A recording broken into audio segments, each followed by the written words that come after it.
needs a chiropractor when you've got a foam roller? One of the biggest questions I get is foam rolling, to do it, to not to do it, and what is the right tool to use.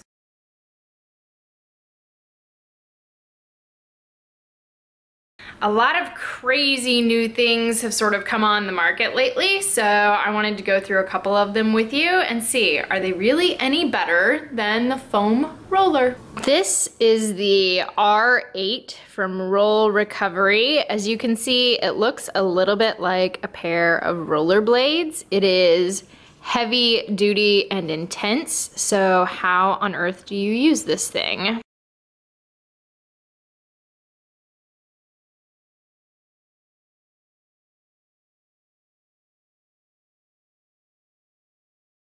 You get the idea. You push it down and then you're rolling it forward and back. So, what do I think? Are these little rollerblade wheels worth the $120 price tag? I'm sorry to say, but for me, no. It definitely gets into the muscle. The problem I have is that I actually ended up with some residual pain in my IT band after using this. Thought it might have been a fluke, so I did it a couple more times, and every time I had the same issue. Sorry. Next up, we have the Moji foot roller. Some of you may have seen the body ones, but this one is specifically for your feet. So for those with piriformis issues and things like that, it's really, really important to consistently help your foot muscles get stretched out. Now, I have just been using a tennis ball for a long time. I think this is probably a better option for some people. I can't tell you that I'm totally in love with it though. I have a little bit of issue keeping it on the ground when I'm using it. It likes to flip up, particularly on this one side. So I guess just hold it down with your foot. I do like the idea of being able to dig in a little bit deeper to your foot. Obviously a tennis ball is not nearly this hard. So this is definitely a tool to use if you've got plantar fasciitis, something to check out. That's not a particular issue for me, but no doubt when you run all the time, your feet need love. And this feels pretty good, and it's super easy to just do while you're sitting there watching TV. So I say thumbs up on the Moji.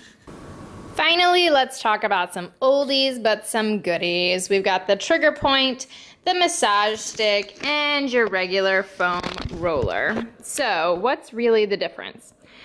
The trigger point is a really dense foam roller. So the intensity and the pressure that you're going to get out of it is much greater than what you will get with the foam roller that I got at Target. I actually like having both. Again, crazy runner here though. So this one I like rolling on because it actually releases the tension in my back, and some days, I don't know about you, but every muscle hurts so bad that I almost can't start with the trigger point. So this is great for beginners, great for, you know, rolling your back, super tough days. Great for those of you who have been rolling a while and really want to get in there. The massage stick I actually really like for my calf muscles and my inner thigh, which are sometimes really awkward to get on the foam roller or a little bit too painful. So, quick look at what that looks like. For the massage stick on your calf, it's really just a matter of letting it roll up and down. I like the idea that by pushing a little harder, I can apply more pressure. I have some mighty big calves going on, so it's good for me to really dig in there and make sure those are all loosened up, because most people don't think about the fact that if your calves are tight, it's actually going to affect the motion of your entire leg. So when you're foam rolling, don't just hit your thighs. You've got to get all the way into that calf. Super important. Second way, like I said, is to get a little bit of that inner thigh, another place that we often miss. So again, you're just rolling. I gotta admit, for me, this is super tight and kind of painful. So on the massage roller, I will often skip it, but here's how to hit it for those of you who want to. If all you have is a foam roller and you want to get that inner thigh, You're gonna come face down, take your leg out to a 90-degree. So then you can kind of roll side to side with it and work into that inner thigh a little bit. Now, again, for those of you who only have the foam roller and you want to do your calves, one of the best ways I have found is not to simply roll on it, but instead place your calves on it and then do sort of a windshield wiper effect. I find that for a lot of people, this is actually a better way to break up some of those muscles than trying to hold yourself up and roll back and forth. Although that feels good too. In fact, this is my favorite. I like it when it cracks my back.